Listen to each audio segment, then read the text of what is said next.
رحم کی اپیل کی جا سکتی ہے۔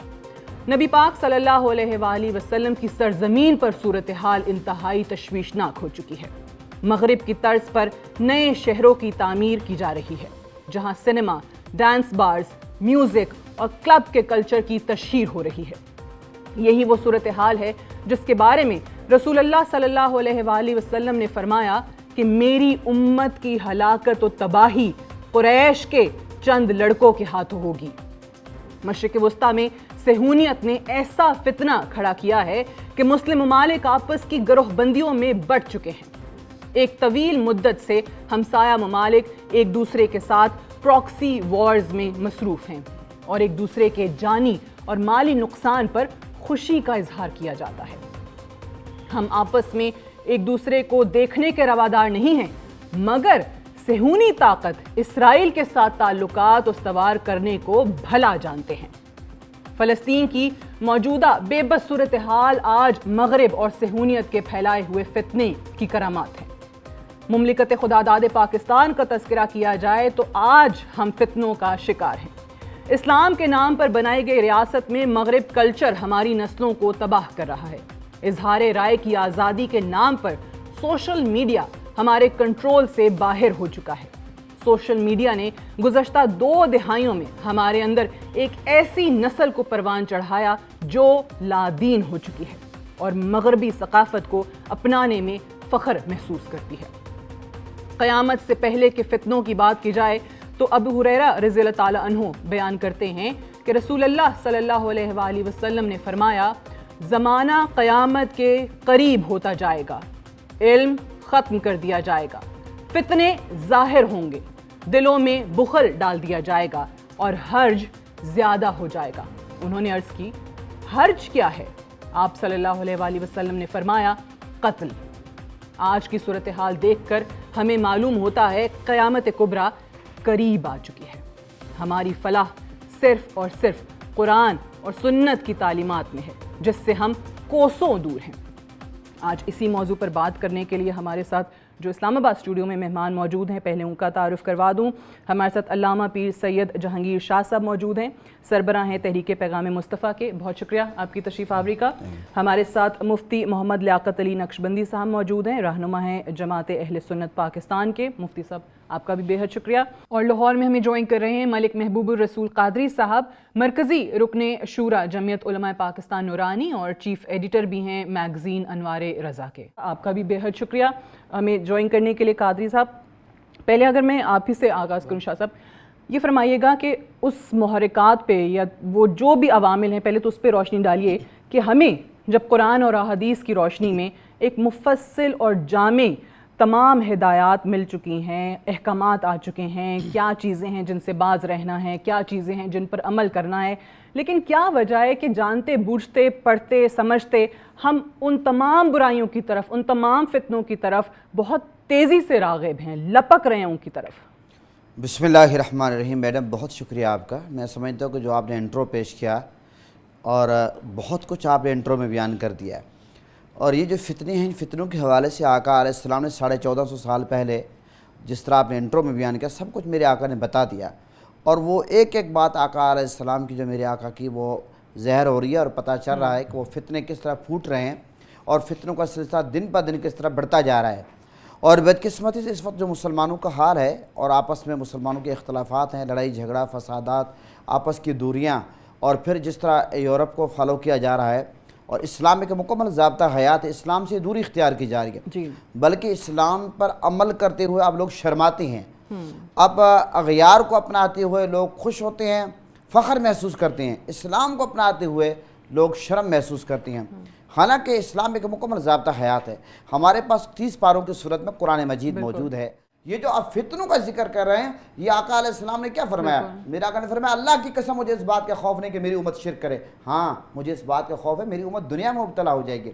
یہ دنیا کے ویوز کے لیے، اب سوشل میڈیا پہ صرف ویوز لینے کے لیے لوگ جناب اندر مواد اور ویڈیو کے اوپر کچھ ٹاپک اور لکھیں گے۔ اگر سیدھا سا آپ لکھیں کہ جناب نماز کے فضائل، کوئی آپ کی ویڈیو نہیں سنے گا، لیکن اندر نماز کے فضائل مواد ہوگا، ٹاپک کچھ اور لکھا ہوگا, ہر بندہ فوراً دیکھے گا اس ویڈیو میں کیا ہے. ٹاپک ہوگا کہ فلاں شخص کیسے کافر ہے یا فلاں شخص نے کفر کیسے کیا, اور اندر جو ہے کچھ اور ٹاپک ہوگی. تو یہ ہمارا حال ہے. میں یہ سمجھتا ہوں ہماری بدقسمتی ہے. میرے آقا نے جو فرمایا کہ فتنوں کا حال یہ ہوگا کہ لوگ صبح کو مومن ہوں گے, شام کو کافر ہوں گے, شام کو مومن ہوں گے, صبح کو کافر ہوں گے. فتنے ایسے برسیں گے جیسے بارش برستی ہے. اور یہ فتنوں کے بارے میں میرے آقا نے بتایا. اللہ تعالی ہم سب کو محفوظ رکھے. اب تو ہم سب کا دل دکھی ہے. سوشل میڈیا پہ ایک ایشو چل رہا ہے, آپ نے دیکھا. کیا ہم مسلمان یہ سوچ سکتے تھے کہ سبز گنبد کے سامنے جہاں پر سر جھک جانا چاہیے, آنسو کے لڑیاں ہونے چاہیے, درود و سلام کے نذرانے ہونے چاہیے, جہاں پر پلکوں سے صفائی کرنے کا حکم ہے, آواز بلند کرنے کا حکم نہیں ہے, اعمال ضائع ہو جاتے ہیں. آپ کو پتہ ہے حضور کی بارگاہ میں کوئی بات کرے, وہاں پر ہم دیکھ رہے ہیں کہ بلیک جو وہ پراڈویں ہیں وہ گردش کر رہی ہیں, شان و شوکت اپنی دکھائی جا رہی ہے اور کنگ کے آگے دکھائی جا رہی ہے. یہ ہم نہیں سوچ رہے ہیں تقدس نہیں رہے گا. ٹھیک ہے, تو مجھے آپ یہ تھا فتنہ کیسے رہے گا. ایک بات کر کے میں بات ختم کروں. یہ مسجد نبی شریف کی جب تعمیر ہوئی, یہاں تک کہتے ہیں کہ گنبد خضرا کی جب تعمیر مسجد نبی شریف کی, اس وقت جب اینٹ جو ہے توڑتے تھے دور جا کر توڑتے تھے کہ حضور کی بارگاہ میں آواز نہ آئے. ریلوے آپ کو پتہ ہے ٹرین اس لیے نہیں چلائی گئی کہ حضور کی شہر میں شور نہ ہو. لیکن افسوس تو اب اس کے ارد گرد آپ دیکھ لیں وہ جو بلند و بالا عمارات ہیں تقدس پامال کیا جا رہا ہے. صحیح, اور یہ افسوسناک صورت ہے. یہ مفتی صاحب میں چاہوں گی اسی بات کو آگے بڑھاتے ہوئے کہ جو اب ہم مقدس سرزمین پر دیکھ رہے ہیں, اور اس کے ساتھ یہ ذمہ داری کس کی ہے؟ حکمرانوں کی ہے, جو مسلمان حکمران ہیں وہاں, کہ جو ممالک مسلمان ممالک جن کے پاس وسائل نہیں ہیں ان کا حال دیکھ لیں, جو جنگ و جدل کی وجہ سے تباہ حال ہو گئے, ان کے لوگ جو ہیں وہ برے حال میں ہیں. جہاں پر اللہ نے وسائل دے دیے, جہاں دولت سے مالا مال کر دیا, ان کا حال اس وقت ہمیں یہ نظر آ رہا ہے کہ مسلمان کی خوشی میں تو خوش نہیں ہو رہے وہ, لیکن اسرائیل کے لیے صہیونیت کے اعلی کار بنتے ہوئے ان کی اشیرباد کے لیے تمام اقدامات کر رہے ہیں. بسم اللہ الرحمن الرحیم. سب سے پہلے تو محرم شریف کی ان گھڑیوں میں اس عنوان اور اس ٹاپک کے انتخاب پر میں تحسین پیش کرتا ہوں. ضرورت ہے یہ وقت کی کہ اس طرح کے عنوانات پر گفتگو کی جائے. میرے حساب میں سب سے پہلے ہمیں موجودہ دور کے حالات کو سمجھنے کے لیے تھوڑا سا اپنے پاس میں بھی جھانکنا ہوگا, تاریخ کا مطالعہ کرنا ہوگا کہ یہ سلسلہ شروع کب سے ہوا اور کہاں سے ہوا. رسول کریم علیہ السلام نے فرمایا کہ سب سے بہترین زمانہ میرا زمانہ ہے, پھر اس کے بعد جو اس سے جڑا ہوا ہے, پھر جو اس سے جڑا ہوا ہے. مطلب ایک ترتیب تسلسل رسول کریم علیہ السلام نے بیان فرمایا. اب حضور علیہ السلام کے زمانہ پاک کے بعد ہے خلافت راشدہ کا دور, جس کی تعیین اور تحدید حضور علیہ السلام نے فرما دی کہ وہ 30 برس تک حضرت ابوبکر صدیق سے شروع ہوتا ہے اور حضرت امام حسن المجتبیٰ کے لگ بھگ 6 ماہ کی خلافت پر خلافت راشدہ کا دور جا کے ختم ہوتا ہے. اگر ہم وہاں کی تاریخ کا مطالعہ کریں تو ہمیں نظر یہ آئے گا کہ جن صہیونی طاقتوں کا آپ نے تذکرہ کیا, یہ آج کے دور کی بات نہیں, یہ اس وقت سے ایک سلسلہ چلا آ رہا ہے. خیبر فتح ہوا. آج جس وقت ہم دیکھتے ہیں کہ صہیونی اپنا مدعا بیان کرنے کے لیے جب وہ سڑکوں پہ آتے ہیں, اسٹریٹس میں نکلتے ہیں, تو انہوں نے جو کتبے اور پلے کارڈز اٹھائے ہوتے ہیں, آج بھی انہوں نے لکھا ہوتا ہے کہ خیبر واز یور لاسٹ چانس. اس کا مطلب یہ ہے کہ وہ اپنا ماضی نہیں بھولے, لیکن ہمارے ہاں ماضی کو یاد کرنا گالی بنا کے رکھ دیا گیا اور اس کو جو ہے وہ بے دینی کا نام دیا گیا. یہ جو آپ نے تذکرہ کیا مسجد نبوی شریف کے حالات, وہاں پہ سواریوں کا کھڑا ہونا, وہاں پہ گاڑیوں کا فراٹے بھرتے ہوئے حضور علیہ السلام کے حرم کے تقدس کو پامال کرنا, یہ آج کے دور کی بات نہیں, اس وقت بھی تھا. امام علی مقام امام حسین نے جس یزید کے خلاف قیام کیا تھا, آپ نکلے تھے, یہ بدتمیزانہ رسم کا آغاز اس کے دور میں ہوا کہ مسجد نبوی شریف کے اندر گھوڑے باندھے گئے. ایٹ دیٹ ٹائم گھوڑے اور اونٹ اگر سواریاں تھیں تو آج سواریاں گھوڑے اور اونٹ نہیں. اس کا مطلب ہے آج بھی وہی گھوڑے باندھے گئے جو آج سواری کی ایک ماڈرن فارم ہمارے سامنے ہے. ہمارے دور کا سب سے بڑا مسئلہ اور فتنہ جس کو میں کہوں گا وہ جہالت ہے. جہالت, ٹھیک. علم ڈگری کا نام نہیں, علم وہ یونیورسٹیز میں جانے کا نام نہیں, بالکل. علم کالجز کے اندر جانے کا نام نہیں. اگر ایسی بات ہو تو رسول کریم علیہ السلام کے زمانے میں یونیورسٹی کون سی تھی, کالج کون سا تھا؟ ایک حیران کن بات, کیا آج تک آپ نے یہ سنا کہ فلاں شخص ڈاکٹر بنا گوگل سے, یوٹیوب کی ویڈیوز دیکھ کر؟ کیا کوئی انجینئر بنا, ایون کوئی لائر, وکیل, جج, زندگی کا کوئی بھی شعبہ, لیکن اسکالر بن رہے ہیں گوگل سے. سب سے بڑا مفتی اسکالر گوگل ہے. اچھا، اسی گفتگو کو آگے بڑھاتے ہوئے قادری صاحب آپ کی طرف آتی ہوں. آپ نے دونوں مہمانوں کی یہاں پر بھی گفتگو سنی. یہ بتائیے گا کہ جب ہم قیامت کی علامات نشانیوں کی بات کرتے ہیں، اس پہ ذرا روشنی ڈالیے کہ پھر تو وہ تمام علامات آج ظاہر ہو رہی ہیں، اور خاص طور سے فتنوں میں کہ ہم اپنے دین سے دوری اختیار کرتے جا رہے ہیں، مغربیت کی طرف، صہیونیت کی طرف جو ہیں وہ زیادہ راغب ہیں، خاص طور سے نوجوان نسل، جو حدیث مبارکہ میں ہے کہ وہ تمام کام میری امت کرے گی جو پچھلی امتوں نے کیے، جو یہودیوں نے کیے، جو نصارہ نے کیے، وہی تمام کام آج ہو رہے ہیں. انہی کے نقش قدم پر ہماری قوم جو ہے وہ چلنا شروع ہو گئی ہے. بسم اللہ الرحمن الرحیم، نحمدہ ونصلی ونسلم علی رسولہ الکریم. بہت شکریہ سونو ٹی وی کا، اور آپ نے بالخصوص یہ جو تکمیل پاکستان سیریل شروع کیا ہے، یہ وقت کی اہم ترین ضرورت ہے. اس پر جتنا خراج تحسین پیش کیا جائے کم ہے. بہت شکریہ. آثار قیامت جو رسول کریم علیہ الصلاۃ والسلام نے بیان فرمائے ہیں، ان میں سے بہت زیادہ کی جو ہے وہ ظاہری شکل ظاہر و باہر ہو رہی ہے. ان میں آپ یہ دیکھیں فحاشی اور عریانیت، یہ جتنے معاملات اور فسادات ہیں. جی. مثلا مسجد ہے اور مسجد امن کا گہوارہ ہے، اب مساجد ہی وہاں پر فتنہ اور فساد کھڑا ہو گیا. مذہبی طبقات جو ہیں وہ مختلف گروہوں میں منقسم ہو گئے، اور جو نظری اور فکری اختلاف تھا اس کو باہمی طور پر مل بیٹھ کر طے کرنے کے بجائے گتھم گتھا ہو گئے. یہ آثار قیامت ہیں. آپ یہ دیکھیے کہ حضرت امام مالک رحمہ اللہ، انہوں نے ارشاد فرمایا کہ اس امت کی اصلاح کے لیے جو چیزیں لازم ہیں، اگر انہی چیزوں کو آپ غور و فکر سے دیکھیں گے تو جب زوال آئے گا تو انہی چیزوں سے روگردانی کے نتیجے میں زوال آئے گا. پاکستان کی بنیادوں میں ہمارے اجداد کا خون شامل ہے، اور پاکستان مدینہ منورہ کے بعد روئے زمین پر دوسری ریاست ہے جو رسول اللہ علیہ الصلوۃ والسلام کے دین کے عملی نفاذ کے لیے مارز وجود میں آئی. پاکستان کے لیے مبشرات بھی موجود ہیں. حضرت قائد اعظم محمد علی جناح رحمۃ اللہ علیہ اور مصور پاکستان ترجمان حقیقت علامہ اقبال رحمۃ اللہ علیہ، یہ منتخب اور چنیدہ لوگ تھے. یہ حادثاتی طور پر پاکستان دنیا کے نقشے پر نہیں ابھرا، بلکہ یہ اللہ تعالیٰ کا امر تھا اور تقدیر اس میں شامل تھی. اور اس وقت جو قربانیاں دی گئی ہیں وہ صرف اللہ تعالیٰ جو حکمرانوں کے آج اس وقت ہیں ان کے لیے نہیں، بلکہ اس دھرتی پر نظام مصطفیٰ صلی اللہ علیہ وآلہ وسلم کے عملی نفاذ کے لیے وہ قربانیاں دی گئی تھیں. بالکل صحیح کہہ رہے ہیں، لیکن مسئلہ یہ ہے کہ زوال اس اصل مشن سے پیچھے ہٹنے کا نتیجہ ہے. جی آپ صحیح فرما رہے ہیں. اور یہی کہا گیا تھا پاکستان بننے کے اغراض و مقاصد میں کہ اسلام کی تجربہ گاہ بنانا ہے. یہاں پہ نظام مصطفیٰ جس کی آپ نے بات کی وہ قائد اعظم محمد علی جناح رحمۃ اللہ علیہ کا قول موجود ہے. بالکل المیہ یہ ہوا کہ ہمارے حکمران جو ہیں وہ بھی اس نظام کے جو اس وقت رائج ہے اس کے بینیفیشری ہیں، اور کوئی بھی اس کو تبدیل نہیں کرنا چاہتا ہے، اس جانب کوئی آ کر بات ہی نہیں کرتا ہے. اگر اجازت تو مجھے ایک بریک لینی ہے قادری صاحب، بریک لے لیں. بریک سے واپس آتے ہیں تو ہمارے پاس جو اسٹوڈنٹس موجود ہیں آڈینس میں، یہ بھی پینل کے سامنے اپنے سوالات رکھیں گے ایک وقفے کے بعد. ویلکم بیک پروگرام میں ایک بار پھر سے خوش آمدید. بریک پہ جانے سے پہلے آپ گفتگو سن رہے تھے اور اس وقت ہم سوالات شامل کرتے ہیں پروگرام میں. جی آپ پہلا سوال کرنا چاہ رہی ہیں. السلام علیکم، میرا نام نائرہ صبا ہے، انٹرنیشنل اسلامک یونیورسٹی سے. میرا سوال یہ ہے کہ موجودہ دور میں سوشل میڈیا فتنوں کو بڑھا رہا ہے، ہم ابھی یہ بات کر رہے تھے، تو والدین پر، اساتذہ کرام پر اور علماء کرام پر کیا ذمہ داری عائد ہوتی ہے، اور ایسے کون سے عملی اقدامات ہیں جو ان کو کرنے کی ضرورت ہے نوجوان نسل کو ان فتنوں سے بچانے کے لیے؟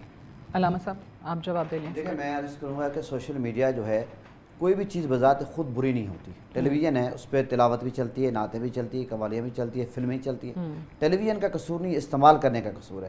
اسی طرح موبائل دیکھیں، سوشل میڈیا آپ دیکھیں، ہاتھ دیکھیں، آنکھیں دیکھیں، پاؤں دیکھیں، بذات خود کوئی چیز بری نہیں ہوتی، اس کا استعمال اگر برا نہ ہو. تو سوشل میڈیا برا نہیں ہے، لیکن سوال یہ پیدا ہوتا ہے کہ اس کا استعمال برا کیوں کیا جا رہا ہے زیادہ تر. تو میرے عرض کرنے کا مقصد یہ ہے کہ سوشل میڈیا جو ہے اس کے لیے باقاعدہ قوانین ہونے چاہیے، کس ایج کے لوگ اس کو استعمال کر سکتے ہیں، کس کے نہیں کر سکتے. حال تو یہ ہے کہ آپ قرآن کی تلاوت کرتے ہیں تو وہ اشتہار آ جاتا ہے، اور ایسا اشتہار جو بالکل جو ہے شرعاً درست نہیں ہے. آپ کوئی اسلامی ویڈیو دیکھتے ہیں تو اس میں ایسا اشتہار آ جاتا ہے، آپ اسلامی چیز دیکھ رہے ہیں. تو جب یہ حال ہے، اور جب نوجوان طبقہ یہ دیکھتے ہیں، میں ہمیشہ نوجوانوں کی مثال دیتا ہوں کہ نوجوانوں کی میموری خالی ہوتی ہے. ٹھیک. جس طرح یو ایس بی ہے, یو ایس بی خالی ہے, آپ اس میں تلاوت ڈال دیں, نعرے ڈال دیں, قوالیاں ڈال دیں, کوئی فلمیں ڈال دیں, غلط چیز ڈالیں, اچھی ڈالیں, جو ڈالیں گے گاڑی میں یو ایس بی لگائیں گے چل پڑے گی. یہ جو نوجوان طبقہ ہے ان کا قصور نہیں ہے. آپ کو پتہ ہے کہ جب سوشل میڈیا قانون سازی نہیں ہے, جب سوشل میڈیا غلط استعمال ہوتا ہے, ساری رات نوجوان اس کو استعمال کر رہے ہیں اور والد کو کوئی پتہ ہی نہیں ہے. اور ہمارے ہاں تو یہ ہوتا ہے کہ والدین اولاد کو بڑے بڑے اسکولوں میں, کالجوں میں, یونیورسٹیوں میں ایڈمیشن دلوا دیتی ہیں, لاکھوں روپے فیسیں ادا کرتی ہیں, لیکن پوچھ گچھ نہیں کرتے کہ ہمارے بیٹی اور بیٹی پڑھ کیا رہے ہیں, بیٹا اور بیٹی. تو یہ سوشل میڈیا فون کے ساتھ اب وہ کر نہیں سکتے نا, والدین کتنا چیک رکھیں گے, بچہ باہر ہے, گھر میں ہے, کمرے میں ہے, فون اس کے ہاتھ میں, وہ کیا کر رہا ہے. سوشل میڈیا کے حوالے سے قانون سازی ہونی چاہیے. وقت مختصر ہے, مزید سوالات شامل کرنے معذرت. جی بسم اللہ الرحمن الرحیم. میرا نام تابش خان ہے اور میرا تعلق فیڈرل اردو یونیورسٹی سے ہے. میرا سوال مفتی صاحب سے کہ جیسا کہ انہوں نے بات کی نام نہاد اسکالرس کی, تو اکثر یہ چیز دیکھی جاتی ہے کہ جس طریقے سے وہ ہمیں ریفرنس پیش کرتے ہیں تو ہمیں ان کی جو ہے بات اوتھینٹک بھی لگتی ہے اور صحیح بھی لگتی ہے. اور جیسا کہ انہوں نے کہا کہ یہ ایک فتنہ ہے, تو اس فتنے سے ہم کیسے بچ سکتے ہیں, اور ہمارے اکثر دوست اور رشتہ دار بھی اس فتنے کا شکار ہیں. تو میرا سوال یہ ہے کہ اس چیز سے ہم کس طریقے سے بچ سکتے ہیں. ٹھیک ہے مفتی صاحب. بیسک مسئلہ یہ ہے کہ ہم قرآن سے دور ہیں اور ہم سنت سے دور ہیں. اگر بچے کو بچپنے سے ہی ہم ایک خاص ڈائریکشن پہ تربیت کے ساتھ لے کے چلیں گے. دیکھیں, آپ اکیلے گھر میں آگ جل رہی ہے, چولہا جل رہا ہے, آپ کو ایوری ٹائم چیک رکھنے کی ضرورت نہیں کہ میرا بچہ کہیں آگ کو نہ چھو لے. آپ کا بچہ آپ کی عدم موجودگی میں بھی آگ کی طرف نہیں بڑھے گا. کیوں؟ آپ نے اس کے لاشعور میں یہ بات ڈال دی کہ آگ جلاتی ہے. اس طرح کی بے شمار ایگزامپلز ہیں. تو سب سے بڑا مسئلہ ہمارے ہاں تربیت کی کمی ہے, اور تربیت کی کمی کا سبب یہ ہے کہ ہم پراپر جو راستہ ہے علم سیکھنے کا, ہم پراپر راستہ اختیار نہیں کرتے. رسول کریم علیہ السلام نے ارشاد فرمایا اپنی اولادوں کو 3 چیزیں سکھاؤ, اپنے نبی کی محبت سکھاؤ, اپنے نبی کے اہل بیت کی محبت سکھاؤ, اور قرآن مجید کی تلاوت سکھاؤ. ہمارے معاشرے میں یہ چیزیں کہاں ہیں؟ لیکن پاکستان ایز اے لیبارٹری ہم نے قائم کیا تھا کہ یہاں ہم نے اسلام کے اصولوں کو اپنانا ہے, یہاں ہم نے اسلام کے اصولوں کو آزمانا ہے. اگر اسلام ہمارے ہاں ریاستی سطح پر ہوتا تو میرے اس نوجوان بھائی نے جو ایک سلگتا اور تڑپتا سوال کیا ہے, یہ سوال ابھرتا ہی نہ. کھلی چھٹی ملتی نہ ان لوگوں کو کہ وہ اپنی منمانی تشریحات دین کی اٹھ کے وہ سوشل میڈیا پر کرتے, انہیں لگام ڈالی گئی ہوتی اس سسٹم اور اس نظام کے تحت. لیکن ہماری بدقسمتی یہ ہے کہ ہمیں انٹینشلی اس سسٹم اور نظام کی طرف بڑھنے دیا ہی نہیں جا رہا جو نظام اللہ اور اللہ کے رسول نے ہمیں عطا کیا ہے. ایک سوال اور لے لیتے ہیں قادری صاحب کے لیے. Tariq from international Islamic university. ابھی یہاں پہ تذکرہ ہوا سعودی عرب میں جو کچھ ہو رہا ہے, نظام اسلام اور احکامات اسلام کے وہاں پہ جو کچھ ہو رہا ہے, ہمارے اپنے ملک میں کتنا کچھ ہو رہا ہے. ابھی قادری صاحب نے ذکر کیا کہ پاکستان کی یہ وہ ریاست ہے جو ریاست مدینہ کے بعد دوسری ریاست ہے جو لا الہ الا اللہ کے بنیاد پر بنی. تو اس ملک میں اتنا کچھ ہو رہا ہے. ہمیں سب سے بڑا فتنہ جو اس ٹائم ہم نوجوان نسل جس کا شکار ہے, وہ فتنہ کیا ہے؟ وہ فتنہ جو فرقوں میں بٹے ہوئے ہیں, وہ فتنہ جو ہمیں ڈیوائڈ کر رہا ہے. ہمیں اسلام کو صحیح طریقے سے سمجھنے کی وہ ہمت ہی نہیں پڑ رہی کہ ہم لوگ اس کو سمجھے کہ اسلام آخر ہمیں کہتا کیا ہے, ہمیں احکامات کیا دے رہا ہے. تو اس میں علماء کرام اگر اس فتنے سے خاص طور پہ نکلیں اور ہمیں اس چیز کو بتائیں کہ اسلام میں کہتا کیا ہے, تو یقینی طور پہ یہ ریاست بھی ریاست مدینہ بنے گی. اس ملک میں بھی وہ نظام رائج ہوگا جو واقعی ہمیں اسلام جس کی اجازت دیتا ہے اور جو اسلام جس کا ہمیں حکم دیتا ہے. تقسیم ہماری اتنی زیادہ ہوگی, ہمارے مائنڈز ڈیوائڈ ہو گئے. ٹھیک ہے جی قادری صاحب. جی بسم اللہ الرحمن الرحیم. بیٹی نے بہت پیارا سوال کیا ہے. اصل مسئلہ یہ ہے ہمارا, میں پھر اسی نقطے کی طرف جاؤں گا کہ ضرورت اس بات کی ہے کہ لوٹ جا عہد نبی کی سمت رفتار جہاں, زندگی کو پھر وہی ارتقا درکار ہے. مسئلہ اس وقت یہ ہے کہ جو ہماری تربیت گاہیں تھیں ان کا تربیتی نظام ڈیمیج ہو کر رہ گیا ہے. ماں کی گود سے لے کر گور تک یہ علم حاصل کرنے کا فلسفہ جو رسول کریم صلی اللہ علیہ وآلہ وسلم نے عطا فرمایا, اس سے روح گردانی کا یہ نتیجہ ہے. نہ ماں کی گود میں تعلیم کے ساتھ تربیت کا نظام ہے, وہ صرف پرورش کر رہی ہے. یہ اکثریت کی بات کر رہا ہوں, اللہ ماشاءاللہ استثنائی پوزیشن ہمہ وقت موجود رہتی ہے. مدرسہ اور سکول میں بھی تربیت کوئی نہیں, صرف رٹالائزیشن چلتی ہے. رٹا لگاتے ہیں لوگوں کو اور نمبر حاصل کرنے کے لیے ان کو بڑھاتے ہیں. کالج کی بھی یہی پوزیشن ہے اور یونیورسٹی کی بھی. پہلے تعلیم بالغاں کے لیے خانقاہی نظام ہوا کرتا تھا، تو خانقاہیں بھی اس وقت اجڑ کر رہ گئیں. خانقاہ نشین خود جب جاہل ہوگا تو وہ تربیت کیسے کرے گا سالکین کے لیے؟ یعنی کہ جو بزرگان تھے، بڑی عمر کے لوگ تھے، ان کے لیے خانقاہی نظام تھا، وہاں پر وہ جا کر رہتے بھی تھے، تعلیم بھی حاصل کرتے تھے، تربیت بھی ان کی جاتی تھی. آج وہ نظام ختم ہو گیا. یہ بھی محترم نے ارشاد فرمایا تھا کہ پراڈو کلچر، جب خانقاہوں میں پراڈو کلچر آ جائے گا تو وہ درویش جو صفوں پر بیٹھ کر صفہ رسول اللہ علیہ الصلوۃ والسلام کے قائم کردہ صفہ کے نتیجے میں یہ خانقاہیں تھیں. اور مساجد کا نظام، مسجدوں میں ہم جاتے ہیں بالکل رٹے رٹائے جملے سنتے ہیں. اللہ ماشاء اللہ ہمارے علماء عصری تقاضوں سے ہم اہم گفتگو نہیں کرتے، پرانے رٹے رٹائے جملے، وہی باتیں سنا کے اپنا وقت 35 منٹ 40 منٹ پورا کرتے ہیں اور تقریر ختم کر دیتے ہیں. چاہیے تو یہ تھا کہ یہ جو جمعہ کا اجتماع ہے یہ ہفتہ وار تربیتی نشست ہوتی. آج بھی اسکالرز کو، علماء کو، مشائخ کو یہ دعوت فکر ہے کہ وہ اس ممبر اور محراب کے سٹیج کا صحیح استعمال کریں، تعلیم اور تربیت کا نظام بنائیں. نوجوان نسل اس وقت جاتی ہے نماز پڑھنے کے لیے جب عربی خطبہ شروع ہو جاتا ہے، نہ پڑھنے والے کو پتہ کیا کہہ رہا ہے، نہ سننے والے کو پتہ کیا کہہ رہا ہے. سعودیہ کی بات ابھی کی ہے تو بہت دکھ کے ساتھ یہ کہنا پڑتا ہے کہ سعودیہ میں جو کچھ ہو رہا ہے وہ نہیں ہونا چاہیے تھا. وہاں پر انہوں نے مندر بنائے، خود افتتاح کر رہے ہیں متحدہ عرب امارات کے اندر. یہ اسلام کے ماتھے پر کلنک کا ٹیکہ ہے، اس سے بچنا چاہیے. پاکستان کے اندر بھی اس نظام کو پھر سے ہمیں دہرانا ہے. نظام مصطفیٰ، وہی لیبارٹری، وہ تجربہ گاہ، نظام مصطفیٰ صلی اللہ علیہ وآلہ وسلم کی وہ لیبارٹری قائم کرنی چاہیے. یہ سود اللہ کے ساتھ اعلان جنگ ہے. گورنمنٹ نے سود، یہ ورلڈ بینک جو ہے اس نے اجاڑ دیا ہے پاکستان کو، سودی نظام نے اجاڑ دیا ہے. جب حرام خوری ہوگی، کھانے والوں کے منہ میں لقمہ حرام جائے گا، سود جائے گا، تو وہاں پر اسلام کیسے پنپ سکتا ہے، اسلام کا فیضان کیسے آ سکتا ہے؟ بالکل وہی بات ہے کہ ہمیں پھر سے کتاب و سنت کے ساتھ جوڑنا ہوگا. قرآن سے دوری اصل میں اس زوال کا اور فتنے کے عروج کا بہانہ ہے اور ذریعہ ہے. اگر ان فتنوں سے نجات حاصل کرنی ہے، جان چھڑانا ہے، تو پھر قرآن کے ساتھ اپنا تمسک قائم کرنا ہوگا. مال و دولت کی محبت میں وہ تمام چیزیں جن کی طرف آپ اشارہ کر رہے ہیں وہ ہمیں اپنے ملک میں بھی دیکھنے کو آ رہی ہیں، جس میں ایک سر فہرست سود ہے. اور یہی وہ وہن کی بیماری ہے جس کے حوالے سے رسول اللہ صلی اللہ علیہ وسلم نے کہا تھا، جب ان سے پوچھا گیا کہ وہن کیا ہے تو انہوں نے کہا کہ دنیا کی محبت اور کراہیت موت سے نفرت. بریک لے لیں، بریک سے واپس آتے ہیں ایک وقفے کے بعد. ویلکم بیک پروگرام میں ایک بار پھر سے خوش آمدید. جی ایک اور سوال. السلام علیکم، میرا نام عثمان رشید ہے، میں نمل یونیورسٹی سے بلانگ کرتا ہوں. جیسے کہ ابھی مفتی صاحب اور علامہ صاحب نے کہا تھا کہ یہ جو آج کل کے اسکالرز ہیں یہ سارے گوگل اسکالرز ہیں. تو آج کل جو بھی اسکالرز ہم جسے بھی سنتے ہیں، جسے بھی ہم پسند کرتے ہیں، ہمیں لگتا ہے کہ اس کی کوئی بات سچ ہے یا اوتھینٹک ہے، تو اسے اگلے دن ایسا باقی جو ہوتا ہے کہ سوشل میڈیا وغیرہ کے متعلق اسے بلیم کر دیا جاتا ہے کہ پھر ہمیں اس بات پہ اس کی جو اوتھینٹک بات تھی اس پہ ہمیں شک و شبہات آ جاتے ہیں.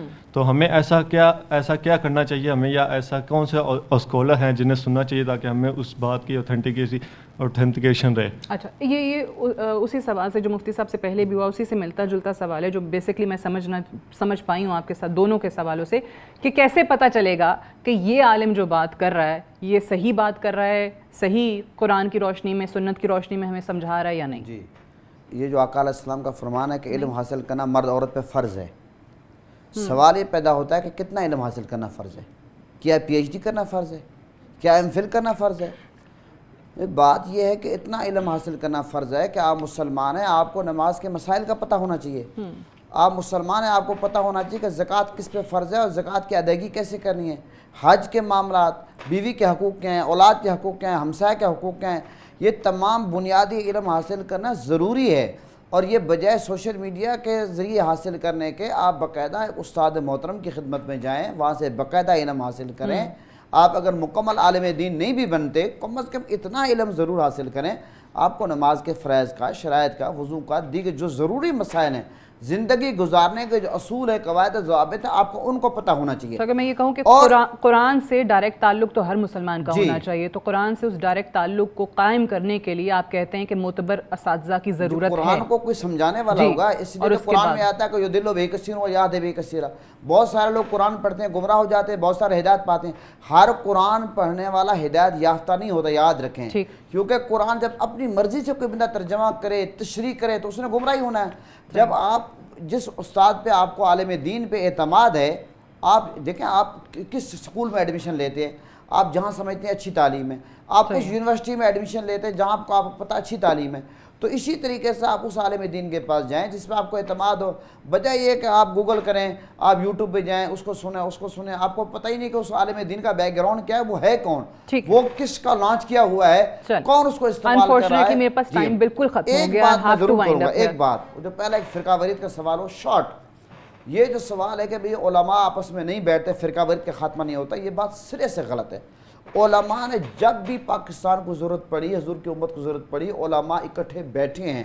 وہ آپ کو فرقہ واریت کا معاملہ ہو، دہشت گردی کا معاملہ ہو، کرونا کا معاملہ ہو، یہاں تک کہ آپ کی اطلاع کے لیے عرض ہے کہ قرآن پاک کا ایک ایسا ترجمہ تیار ہو چکا ہے جس میں تمام مسالک کے علماء، یعنی کہ مولانا منظور مینگل صاحب دیوبند مسلک سے ہیں، آغا شفا صاحب شیعہ مسلک سے ہیں، اسی طرح جماعت اسلامی کے ہیں، اسی طرح اہل حدیث ہیں، اسی طرح ہمارے جو اہل سنت آخری کامنٹ مجھے آخری کامنٹ میں ٹائم ختم ہو رہا ہے، مفتی صاحب سے لاسٹ کامنٹ لینے دیجیے. ہمارے غزالی اعظم حضرت علامہ سید ارشد سی کاظمی، ان نے یہ باقاعدہ قرآن پاک 3 سال میں بیٹھ کر HEC میں باقاعدہ ترتیب دیا. وہ قرآن پاک جو ہے وہ ترتیب مارکیٹ میں موجود ہے، لیکن گورنمنٹ نے باقاعدہ اس کا پروگرام کرنا تھا، ابھی تک نہیں ہوا. اگر گورنمنٹ اس کو باقاعدہ پروگرام کر کے پورے پاکستانی قوم کو، حضور کی امت کو بتا دے کہ تمام مسالک علماء نے متفقہ ترجمہ کیا، اس کو پڑھو، آپ گمراہی سے بچیں گے. مفتی صاحب آخری کامنٹ کر دیجیے. میں قرآن مجید ہی کا سہارا، میرے خیال میں ہماری گفتگو کا آغاز اور اختتام قرآن سے ہو جائے تو اس سے زیادہ ایتھینٹک کوئی بات نہیں.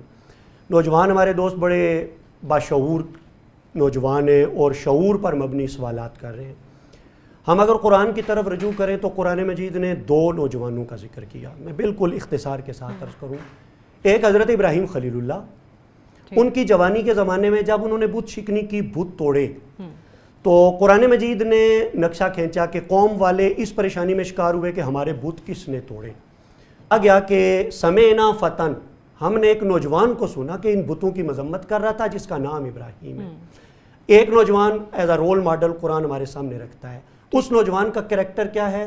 بت شکنی.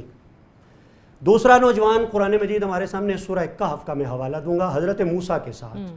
اذ قال موسیٰ لفتاہ، جب حضرت موسیٰ نے اپنے جوان سے کہا. اس نوجوان کا کریکٹر کیا ہے؟